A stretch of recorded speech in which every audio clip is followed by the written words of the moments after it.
من الشیطان الرجیم بسم اللہ الرحمن الرحیم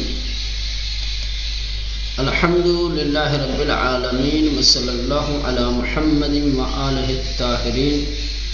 اللہم صلی علی محمد وآل محمد وعجل فرجہم۔ کل آپ لوگ حضرت موسیٰ علیہ السلام کی زندگی میں پیش آنے والے ایک اہم واقعے اور حادثے کہ جو ایک قبطی اور فرعونی شخص کا قتل تھا اس سے آشنا ہوئے۔ آج اس حادثے کے ضمن میں جو سوالات پیش آ رہے تھے، جو خیالوں میں ذہنوں میں گردش کر رہے تھے، ان سوالوں کے جوابات سے بھی آشنا ہوئے۔ زکوٰۃ نعمت، یہ آج کی بحث ہے۔ زکوٰۃ نعمت، نعمت کی زکوٰۃ، ٹھیک۔ نعمت کی زکوٰۃ کیا ہے؟ زکوٰۃ کیا چیز ہوتی ہے؟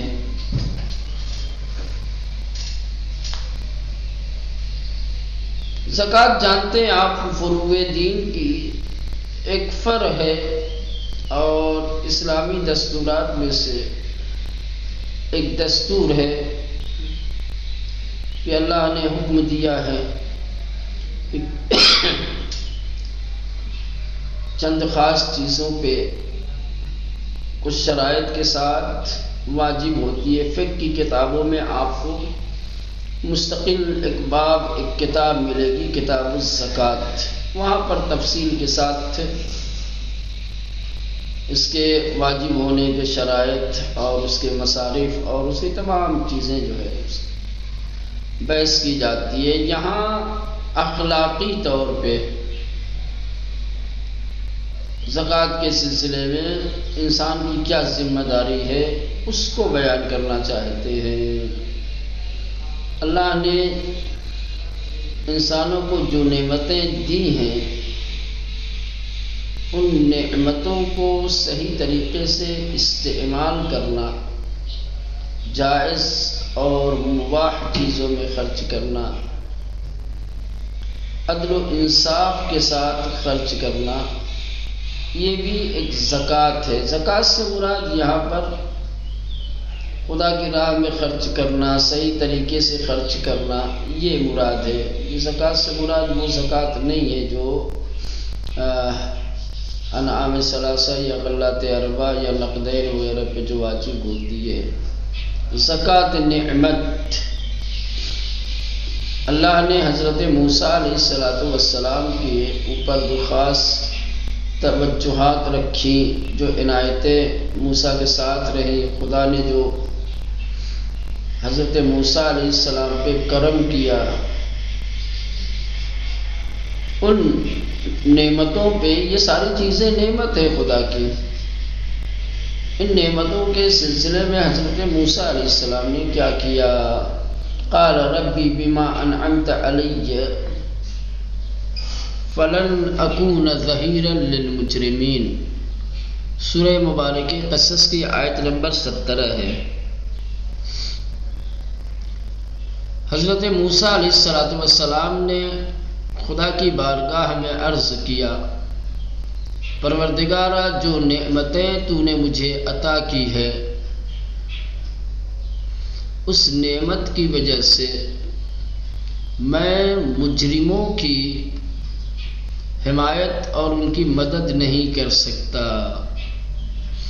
یعنی وہی نعمت قوت، یہاں حضرت موسیٰ علیہ السلام کو اللہ نے خاص قوت، خاص طاقت، دلیری اور شجاعت عطا کی تھی۔ خدا کی دی ہوئی اس نعمت کو مظلوموں کی حمایت کے لیے، مظلوموں کے دفاع کے لیے اور ظالموں سے مظلوموں کو نجات دلانے کے لیے استعمال کرنا، یہ اس نعمت کی زکوٰۃ ہے۔ تو حضرت موسیٰ علیہ السلام نے عرض کیا، قال خدا کی بارگاہ میں، ربی اے میرے پروردگار، بما انعمت علی، جو کچھ نعمتیں تم نے مجھے عطا کی ہیں، جو نعمتیں تو نے میرے اوپر نازل کی ہیں، فلن اکون ظہیرا للمجرمین، میں مجرموں اور خطا کاروں کی پشتیبانی اور ان کی مدد نہیں کر سکتا۔ کسی بھی نعمت کو صحیح جگہ پر استعمال کرنا یہ شکر گزاری کا ایک مرحلہ ہے، جس کو شکر عملی کہا جاتا ہے، جس کو شکر عملی کہا جاتا ہے۔ انسان کو اللہ نے جو قوت اور جو طاقت عطا کی ہے، اگر اس قوت اور اس طاقت کو صحیح جگہ پر استعمال کرتا ہے تو گویا یہ اس نعمت کا شکر عملی ادا کر رہا ہے۔ مصرف کردن نعمت در مسیر صحیح آن، نعمت کا اس کی صحیح راہ میں استعمال کرنا شکر گزاری عملی، یہ ایک عملی شکر گزاری ہے۔ میں نے اس سے پہلے بھی عرض کیا تھا، شکر گزاری کبھی زبان سے ہوتی ہے، انسان کہتا ہے شکر للہ الحمدللہ، کبھی شکر قلبی ہوتا ہے، دل سے انسان اقرار کرتا ہے، دل سے اس بات کو تسلیم کرتا ہے اور اس بات پر اعتقاد و ایمان رکھتا ہے کہ میرے پاس جو نعمتیں ہیں وہ سب خدا کا عطیہ ہیں۔ اس بات کا اقرار اور اس بات کا دل سے تسلیم کر لینا کہ میری نعمتوں کا مالک اللہ ہے، یہ شکر قلبی ہے۔ ایک ہے شکر عملی، کسی بھی نعمت کو اس کو صحیح راہ میں صحیح جگہ پر استعمال کرنا۔ وَإِن سُقَنْتَهُ تَعَحُّدِ شکر گزاری، اور حضرت موسیٰ علیہ السلام کا یہ جو قول ہے، یہ شکر گزاری کا ایک تعہد ہے، یعنی خدا کی بارگاہ میں تعہد کیا ہے، عہد کیا ہے کہ پروردگارا جو نعمت تو نے مجھے عطا کی ہے، اس نعمت کو میں صحیح جگہ پر ہی استعمال کروں گا۔ تکرار اشتباہ مرد بنی اسرائیل۔ بنی اسرائیل کا وہ شخص کہ جس نے پہلے دن حضرت موسیٰ علیہ السلام سے استغاثہ کیا تھا، مدد کی، حمایت کی، گہار لگائی تھی، فریاد کی تھی، استغاثہ کیا تھا، جس کو فرعونی اور قبطی شخص سے حضرت موسیٰ علیہ السلام نے بچایا تھا، اس نے ایک بار پھر خطا کی۔ ایسا نہیں کہ حضرت موسیٰ علیہ السلام نے اسے فرعونی شخص سے بچا لیا، پھر اس سے ملاقات نہیں ہوئی، نہ ایک مرتبہ پھر حضرت موسیٰ علیہ السلام کے سامنے آیا اور اس نے ایک بار پھر وہی غلطی کی، جس طریقے سے وہاں درگیر تھا ایک قبطی اور فرعونی شخص سے، اور حضرت موسیٰ علیہ السلام کو بلایا، اور حضرت موسیٰ علیہ السلام نے جب بوسہ مارا اس کو، قبطی شخص کو، اور اس کا قتل ہو گیا، وہ مر گیا، تو پھر اس کے بعد معاملہ درہم برہم ہو گیا تھا۔ لیکن وہ شخص کہ جس کو بچایا تھا حضرت موسیٰ علیہ السلام نے، وہ بنی اسرائیل کا فرد اور شخص، اس نے ایک بار پھر تکرار کی، فَأَصْبَحَ فِي الْمَدِينَةِ خَائِفًا، پس حضرت موسیٰ علیہ السلام ڈرتے ہوئے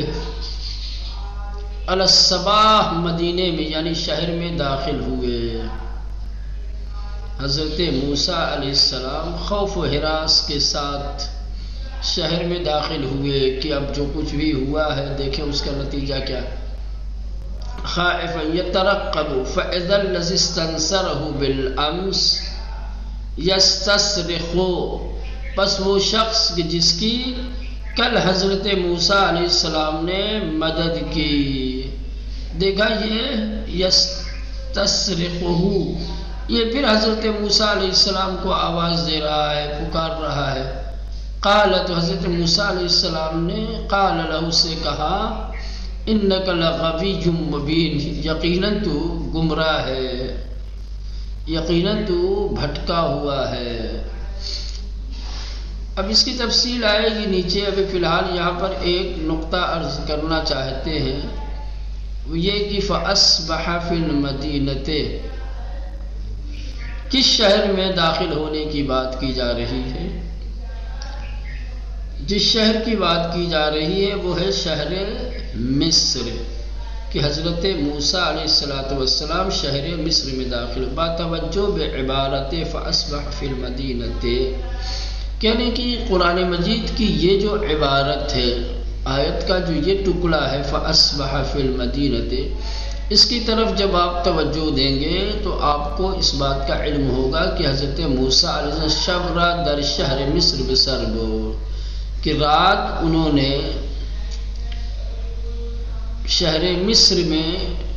گزاری۔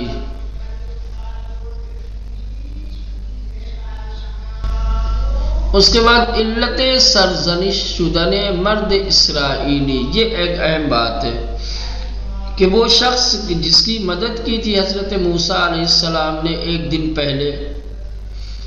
اسی شخص کی آج حضرت موسیٰ علیہ السلام سرزنش اور مذمت ملامت کیوں کر رہے ہیں؟ بات کیا تھی جس کی وجہ سے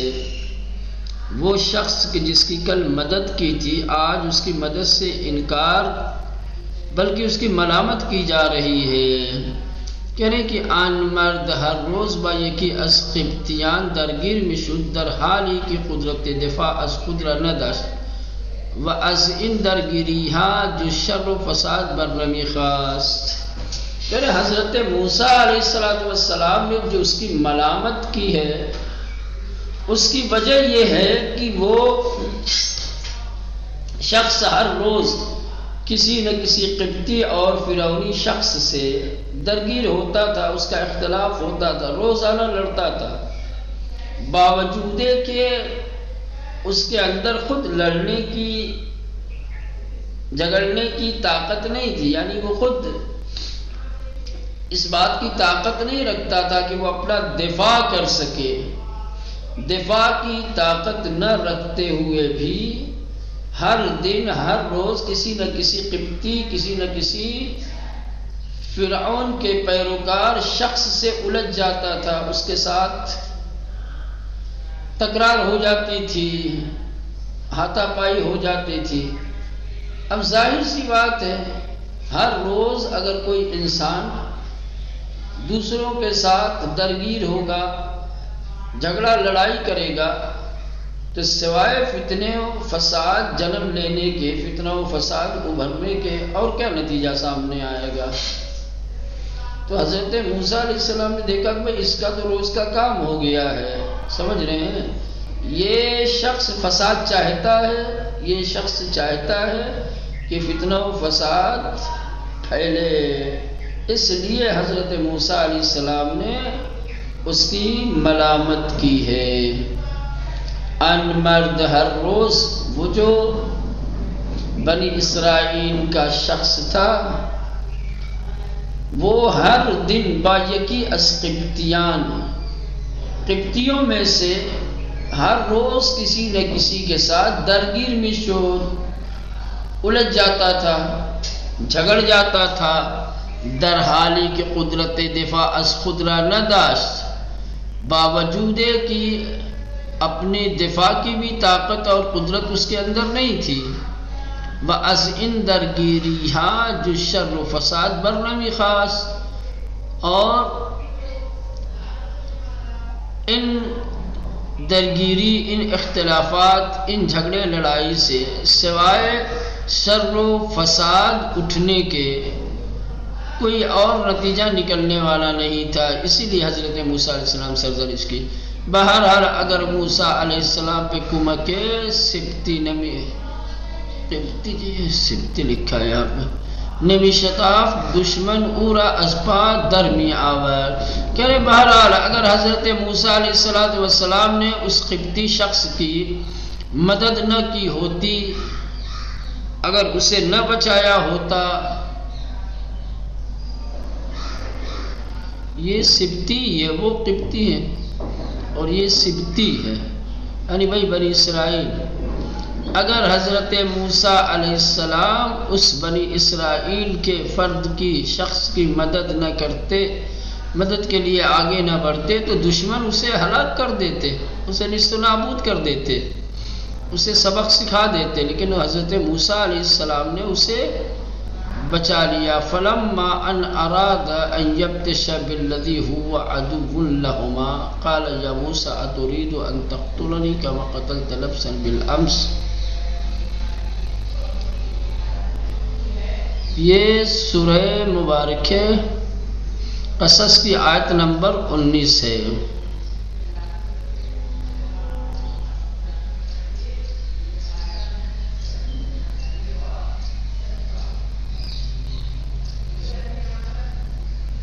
جس وقت حضرت موسیٰ علیہ السلام نے ارادہ کیا کہ وہ دونوں شخص، وہ انسان یا وہ کہ جو حضرت موسیٰ اور اس قبطی شخص دونوں کا دشمن تھا، جب حضرت موسیٰ علیہ السلام نے اس کی طرف توجہ دی، جب اس کی طرف آگے بڑھے، تو وہ کہنے لگا یا موسیٰ اتريد ان تقتلنی، ہے موسیٰ کیا تم میرے قتل کا ارادہ رکھتے ہو؟ کیا مجھے قتل کرنا چاہتے ہو؟ کما قتلت نفسا بالامس، جیسے تم نے کل ایک آدمی کو قتل کیا۔ گویا ماجرے سے یہ بھی واقف تھا، اس لیے کل کا حوالہ دے رہا تھا کہ کل جس طریقے سے آپ نے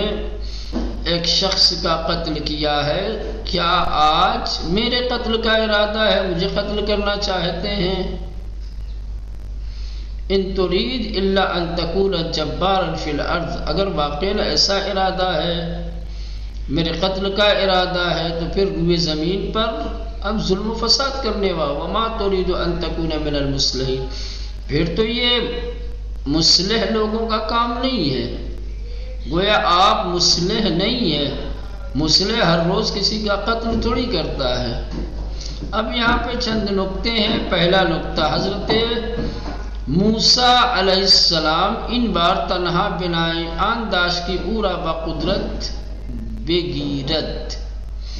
یہاں پر حضرت موسیٰ علیہ السلام نے آج جب دشمن کی طرف بڑھے ہیں تو صرف اور صرف اپنی طاقت اور قوت سے اس کو پکڑنے کے لیے، کل کے ماجرے میں باقاعدہ اسے ایک ہاتھ مارا تھا، ایک گھوسا مارا تھا، لیکن آج حضرت موسیٰ علیہ السلام نے کسی طریقے کا کوئی حملہ نہیں کیا، ہاتھ نہیں اٹھایا مارنے کے ارادے سے، بلکہ اسے صرف اور صرف پکڑ لیا کہ جھگڑا لڑائی ختم ہو جائے۔ لہذا حضرت موسیٰ علیہ السلام ان بار اس مرتبہ تنہا بنائے آن داشت، ان کا ارادہ یہ تھا، چاہتے یہ تھے کہ اورا باقدرت بگیرت، کہ اسے اپنی طاقت سے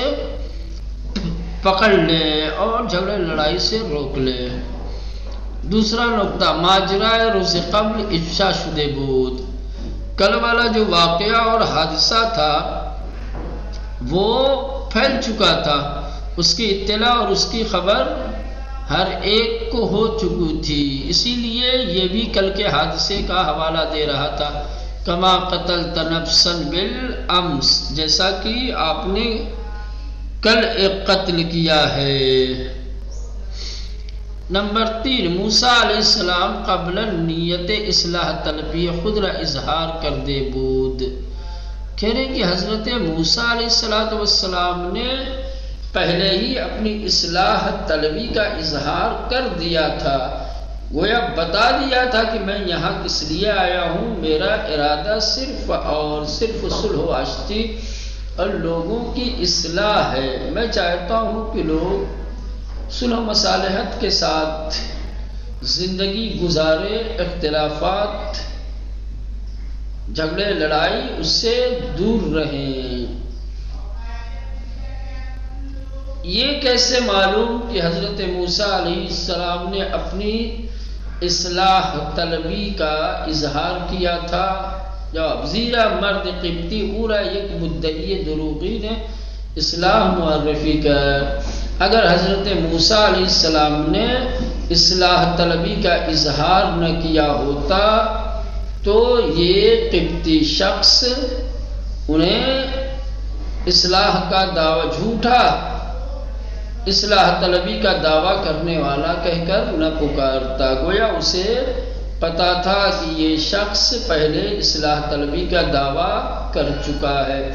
جو اصلاح طلبی کا دعویٰ کرتا ہے وہ اصلاح کے لیے اقدام کرتا ہے، قتل کے لیے نہیں۔ اصلاح طلبی کا اعلان کر کے اور پھر قتل کے لیے اقدام کرنا، تو یہ اس کی اصلاح طلبی کہ وہ جھوٹ کو ظاہر کرتا ہے کہ یہ جھوٹ مٹ کا جو ہے اصلاح طلبی کا دعویٰ کر رہے ہیں۔ وہی کہہ رہے ہیں کہ حضرت موسیٰ علیہ السلام قبلاً پہلے ہی نیت اصلاح طلبی خود اپنی اصلاح طلبی کی نیت کو اظہار کر دے، وہ ظاہر کر چکے تھے، بتا چکے تھے کہ میں یہاں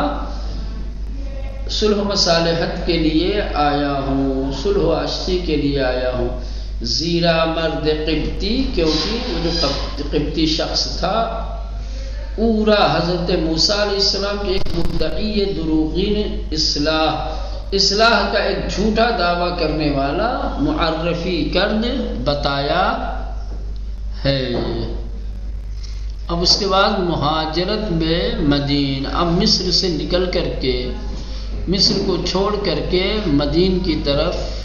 یا مدائن جس کو کہا جاتا ہے اس کی طرف کس طریقے سے ہجرت کی ہے، یہ داستان انشاءاللہ آئندہ دروس میں۔